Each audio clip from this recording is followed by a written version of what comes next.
на самом деле очень сложно предсказывать или прогнозировать, делать выводы из того, что сказал Трамп. Потому что мы столько слышали все это время от него и абсолютно противоречивые информации. Я на самом деле, чтобы следовать логике и той конструкции, которую выстроила уже Соединенные Штаты Америки по отношению к Украине. Да, это во многом, конечно, сделано благодаря Трампу.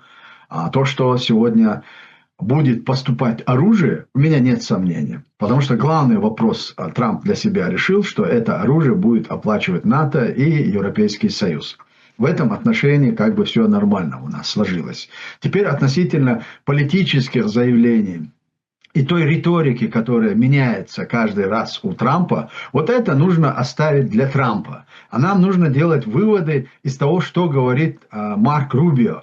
Вот он человек, который на самом деле выражает очень последовательно, очень так точно выражает позицию Соединенных Штатов Америки по отношению к России, к Путину. Вот то, что он сделал несколько заявлений в последние дни относительно того, что да, все устали и все ждут абсолютно каких-то реальных действий со стороны Путина, направленных на установление мира. Вопрос в другом. Я не думаю, что Марк Рубио или администрация Соединенных Штатов, что они не понимают, что происходит.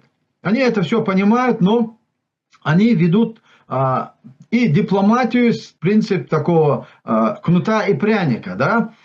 И дипломатически они не обрубают все это, чтобы немного отличаться от предыдущей администрации, потому что они публично обвиняли прошедшую байденскую администрацию в том, что они не разговаривали. И якобы война продолжалась из-за того, что они не разговаривают с Россией.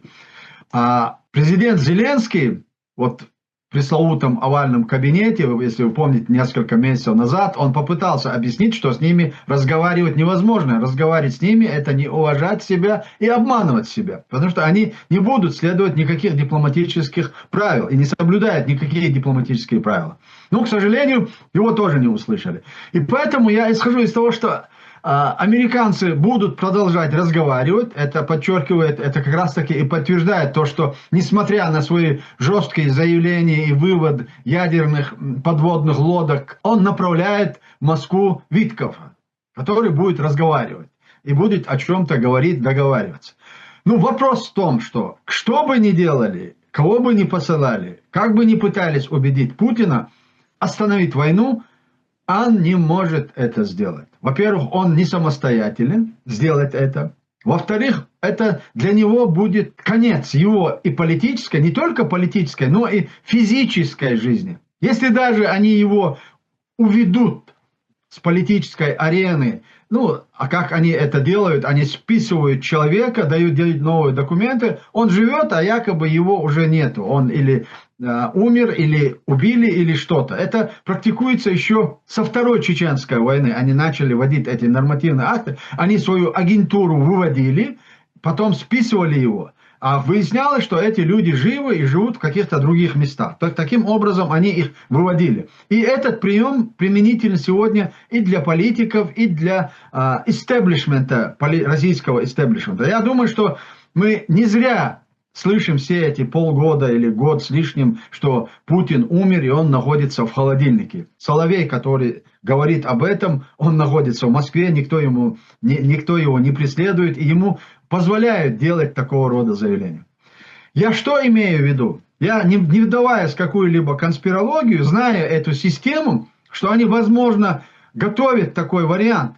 Но это не сегодня, потому что они считают себя, что они побеждают в этой войне. У них успех на линии фронта, они успешно продвигаются вперед. И в этой ситуации, в принципе, недвусмысленно, открыто Путин и заявил, почему я должен остановить войну, раз у меня все складывается хорошо. И, конечно, самый главный вопрос, Путин это не может сделать, потому что, остановив войну, если он остается, он превращается в преследуемого. Против него возбуждены уголовные дела, Международный уголовный суд и другие военные трибуналы, которые учредили, создали для преследования Путина и военных преступлений. Это все должно заработать в момент, когда война останавливается.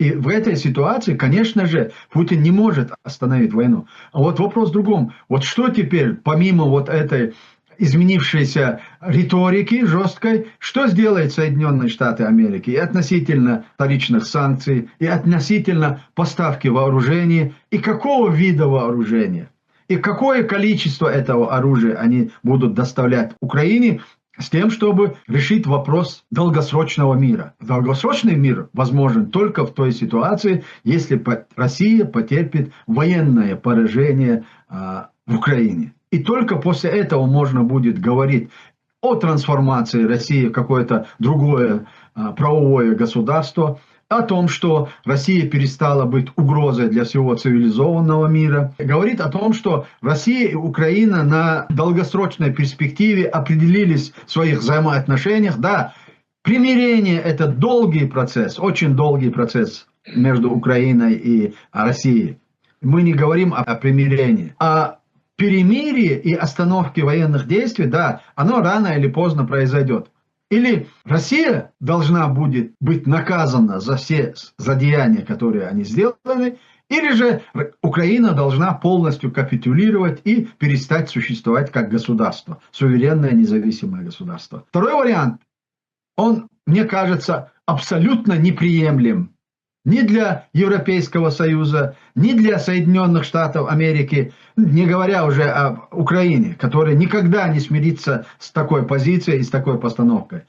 А вот чтобы был второй вариант, необходимо вооружать и поддерживать во всех отношениях Украину. Не только уже можно говорить открыто о том, что НАТО уже может участвовать в этих военных действиях, так как сегодня Россия реально представляет угрозу для НАТО. Это Балтийские страны, это Польша, которая готовится. Если даже они не будут, НАТО не будет физически участвовать, но должны сделать все, чтобы Украина в этой войне победила как можно быстрее. А для этого они должны подставлять все новые технические и другие технологии, новые технологии и вооружения, которые у них есть. Я думаю, этим и будет заниматься сегодня и Европейский Союз, и Соединенные Штаты Америки, будучи абсолютно уверены в том, что Путин не может остановить войну на сегодняшний день.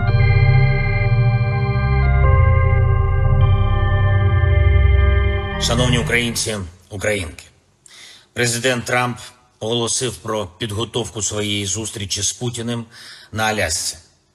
Дуже далеко від цієї війни, яка триває на нашій землі, проти нашого народу, яку все одно не закінчити без нас, без України.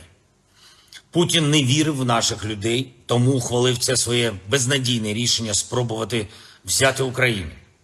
Це було його головною помилкою – не зважати на українців. Я вірю в наших людей, бо українці сильні, українці захищають своє. Багато хто в світі став на бік України за час війни. Навіть ті, хто з Росією, знають, що вона чинить зло. Звісно, ми не дамо Росії нагород за зроблене.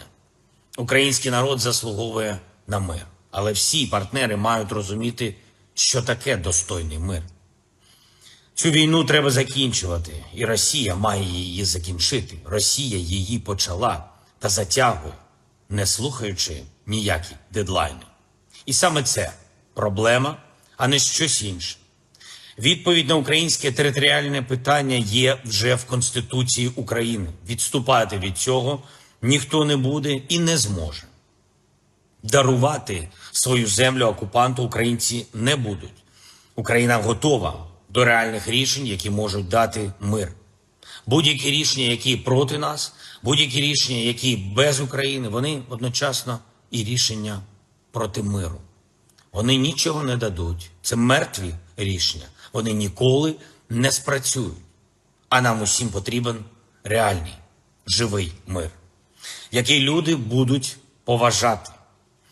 Ми готові разом з президентом Трампом, разом з усіма нашими партнерами працювати заради реального і, головне, тривалого миру. Миру, який не розвалиться через бажання Москви. Я дякую всім нашим людям за те, що ми разом. Україна є. Дякую всім нашим воїнам за те, що ми зберегли незалежність. Стійте міцно. Це наша земля. Ми – це Україна. Слава Україні! Украинский народ очень серьезно несет потери каждый день, каждый час продолжения войны. Но, к большому сожалению, реальность такова, что в мире очень мало кто заинтересован в остановлении этой войны. К большому сожалению. И поэтому, мне кажется, война будет еще продолжаться до тех пор, пока не будет взять реванш и армия, вооруженные силы Украины не пойдут конкретно в наступление и не освободят оккупированные территории. А это возможно, это реально возможно. И я думаю, что все, кто сегодня наблюдает за этим процессом, думают именно в этом направлении, в этом ключе. А вот эти вторичные санкции, третьи, там, четвертые, к большому сожалению, это не будет работать. Китай недвусмысленно заявляет о своей заинтересованности в продолжении войны. Риторика одно, а дела и поступки, как поступает Китай, это очевидно. И таких стран, к большому сожалению, очень много. Даже Европейский Союз на сегодняшний день не готов сделать так, чтобы война остановилась на условиях Трампа, которые он выдвинул, оставляя за Россией оккупированные территории, признавая Крым российским. Это то, что Трамп предлагал Путину. Даже в этой ситуации Путин не мог остановить эту войну. И, конечно же, Европейский Союз понимает, что если сегодня вот на этих точках, на этих позициях будет остановлена война, на самом деле для остального мира это поражение. Но и Путин не может это сделать, потому что он обещал слишком много своему быдлу населению. Очень много обещал. Он обещал, что не будет украинского государства, что не будет украинцев как этноса. Но это невозможно допустить в сегодняшних условиях. И Европейский Союз, и другие заинтересованные страны с тем, чтобы Украина сохранилась как государство, этого не допустят. Поэтому Путин не может остановить войну. И, к большому сожалению, все складывается так, что война еще будет продолжаться до тех пор, пока не будет достигнуты цели этой военной кампании. Это для Украины, я говорю об Украине, не о России и не об их целях, и не об их задачах, которые они поставили. Это ликвидация государства. Для Украины это отстоять свою территориальную целостность, суверенитет и влиться, интегрироваться в европейские структуры. Как военный блок, так и экономический. Как Европейский Союз, так и блок НАТО. Поэтому задачи, поставленные и Украиной, и Россией, они абсолютно неприемлемы друг для друга, для противников этой войны. А мир заинтересован в том, чтобы эта война была выиграна Украиной. А для этого нужно время. Просто Европейский Союз должен быть готов к тому, что нужно будет усиливать не только давление на Россию, но укреплять и усиливать Украину и вооруженные силы Украины с тем, чтобы они победили в этой войне. А санкции, там все это хорошо, оно будет каким-то образом, но это не будет решающим вопросом для достижения мира в Украине.